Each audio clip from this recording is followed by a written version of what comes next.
किससे ली थी? द्रोणाचार्य। जैसे आपने किसी से ली है ना, तो बोलो अर्जुन ने गुरु दीक्षा किससे ली थी? द्रोणाचार्य। तो अर्जुन के नीचे अपना नाम लिखो, क्या नाम लिखूं आपका? संजू भैया। संजू भैया के सामने किसका नाम लिखूं जिससे गुरु दीक्षा ली? जो भी हो, है ना। अब बोलो अर्जुन ने गुरु दीक्षा किससे ली थी? द्रोणाचार्य। क्या किससे बोलो? अर्जुन ने गुरु दीक्षा द्रोणाचार्य। किससे ली थी? द्रोणाचार्य। अर्जुन ने सही ज्ञान किससे लिया? श्री कृष्ण भगवान से। कृष्ण। सही ज्ञान होने के बाद अर्जुन ने किसको ठोका? कृष्ण। तो अपन किसको ठोकेंगे? गुरु को। गुरु। ये मैंने नहीं लिखा, ग्रंथों में लिखा। सही। अब आप समझ में आ रही होगी बात? बिल्कुल समझ में आ गई। मैंने नहीं बताया, ये लिखा हुआ गीता की तरफ देखो, चित्र बना। आखिरी बार शब्द खत्म कर रहा हूँ। ये गीता, श्री गीता जी के सामने देखो चित्र बनाया। भगवान ने रथ को, अर्जुन के रथ को युद्ध की सेना के मध्य में खड़ा कर कहा, हे अर्जुन निरीक्षण करो, युद्ध करो। अर्जुन कहता प्रभु मेरे सामने गुरुदेव खड़े। ये बात सुनकर भगवान कृष्ण को क्रोध आया। भगवान कृष्ण ने कहा, हे नापुंसक, ऐसा बोल के कहा तू क्या समझता है? तब भगवान ने जीव की औकात बताना चालू किया।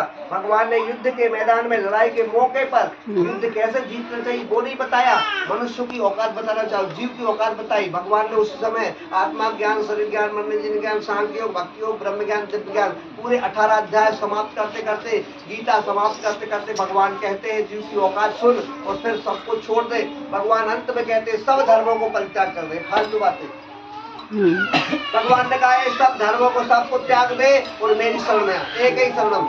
भगवान ने कहा मेरी शरण में आ, देख मैं कौन हूँ। पहले जीव की औकात बताई कि वो कितना छोटा है, कैसा है, मेरा ज्ञान लेकर, मेरा ज्ञान देकर लोगों को गुमराह कर रहा है, वो कौन है और मैं कौन हूँ। अंतर बताकर विराट रूप दिखाया और विराट रूप दिखाकर कहा मैं ही जगत गुरु। उसने कहा कृष्णम वंदे जगत गुरु। बोलो कृष्णम वंदे जगत गुरु। बोलो कृष्ण भगवान की जय।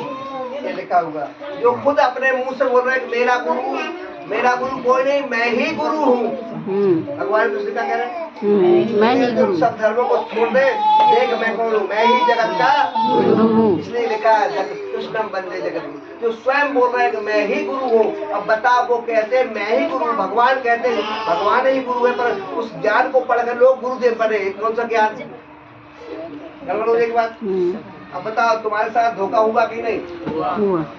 इस धोखे को सुधारना चाहिए कि नहीं? सुधारना चाहिए। तो अब क्या करना है? सुधारना। सुधारने का नियम है आप अपने माता पिता और परमात्मा को ही माने। मेरे जैसे बाबा महात्मा साधु संत महात्मा को ज्ञानी माने, साधु माने, संत माने, आदरणीय सम्माननीय पूजनीय, पैर धोए कोई बात नहीं, तिलक लगाए, पूजा करे सब बात, परंतु गुरु ना माने। ठीक है। जो गुरु दीक्षा दे तो भी गुरु नहीं है। समझ में आ गई बात? आ गई। वो गुरु की गुरु दीक्षा देता है, खुद गुरु नहीं होता। ये बात क्लियर हो गई। प्रेम पूर्वक श्री शंकर भगवान की जय। ये कोई प्रश्न करना हो ऐसी बात पर कि यार बात समझ नहीं आ रही हो, कोई जवाब है आपके पास? कोई प्रश्न करना चाहता है सब्जेक्ट पे? क्लियर हो गई बात? बिल्कुल। तो आज के बाद हम मनुष्य को माता पिता के अलावा और किसी को गुरु नहीं मानेंगे। धन्यवाद। मनुष्यों में माता पिता के अलावा किसी और को गुरु नहीं मानेंगे, परमात्मा को ही गुरु मानेंगे। हर हर महादेव। सत्संग यहाँ पर समाप्त हुआ काय का? गुरु का। अब आपको सत्संग करेंगे 2 मिनट का, काय का? भगवान का। क्यों करेंगे? क्योंकि आपको